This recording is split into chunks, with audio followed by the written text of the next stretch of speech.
Plant hormone का एक बहुत इंपॉर्टेंट क्वेश्चन जो देखने में तो आपको बहुत टफ लगेगा, लेकिन वीडियो में अंत तक बने रहिएगा तो आपको इसका आंसर बहुत ही इजी लगने लगेगा। आइए देखते हैं क्वेश्चन क्या है। Describe the molecular mechanism of ABA mediated stomatal closure under drought stress, detail the core signalling pathway involving PVR, PL, RCR receptor. पता ही होगा एबीए क्या है, एक स्ट्रेस हार्मोन है प्लांट का जो कि ड्यूरिंग ड्राफ्ट कंडीशन रिलीज होता है प्लांट में। समझते हैं एबीए सिग्नलिंग पाथवे को। देखिए they are three main character यहाँ पे काम करते हैं, पीवाईआर, पीवाईएल, आरसीआर, और दूसरा है पीपी2सी, तीसरा है एसएनआरके2। एक्चुअली पीवाईआर, पीवाईएल, आरसीआर क्या है, ये एबीए के रिसेप्टर्स है जो एबीए हार्मोन को आइडेंटिफाई करते हैं, पहचानने का काम करते हैं, यहीं से स्टार्ट होता है। देन आता है पीपी2सी जिसको प्रोटीन फॉस्फेट जो है कहते हैं, 2 कार्बन का होता है। सामान्य दिनों में ये जो होता है पूरे सिस्टम को बंद रखता है, पूरे सिस्टम को मतलब एबीए वाले को, जिससे स्टोमेटा पूरे खुला रहता है। नेक्स्ट जो होता है एसएनआरके2 होता है, ये सेल में जो है एक इंजन की तरह काम करता है।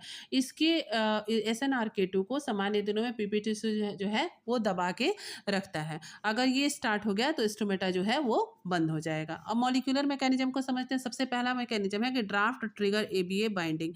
जैसे ही ड्राफ्ट स्ट्रेस होता है, लिप से एबीए हार्मोन का लेवल बढ़ने लगता है और एबीए जो है वो बाइंड कर जाता है पीवाईआर और पीवाईएल रिसेप्टर के साथ। उसके बाद नेक्स्ट स्टेप आता है द लॉक इन। इसमें क्या होता है कि जैसे ही ये बाइंड करता है, बाइंड करते ही रिसेप्टर का शेप बदल जाता है और वो तुरंत पीपी2सी को पकड़ लेता है और लॉक कर देता है। उसके बाद एक्टिव होता है एसएनआरके2 जो एक्टिवेट होकर फॉस्फोराइलेट इमरजेंसी सिग्नल भेजने लगता है।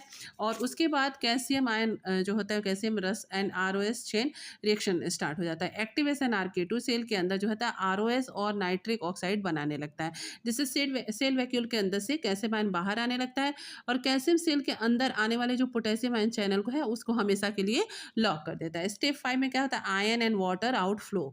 मतलब जो एक्टिव एसएनआरके2 है वो कैल्शियम के साथ बाइंड हो जाता है और चैनल स्लैब को ओपन कर देता है, जिससे क्लोराइड और मॉलिक्यूल जो मैलेट आयन जो है वो सेल से बाहर आने लगते हैं। और उसके साथ साथ पोटेशियम भी बाहर आ जाता है। आपको पता ही होगा कि सॉल्ट के साथ H2O भी बाहर आता है, देन सेल श्रिंक हो जाती है और एस्टोमेटा जो है वो क्लोज हो जाता है।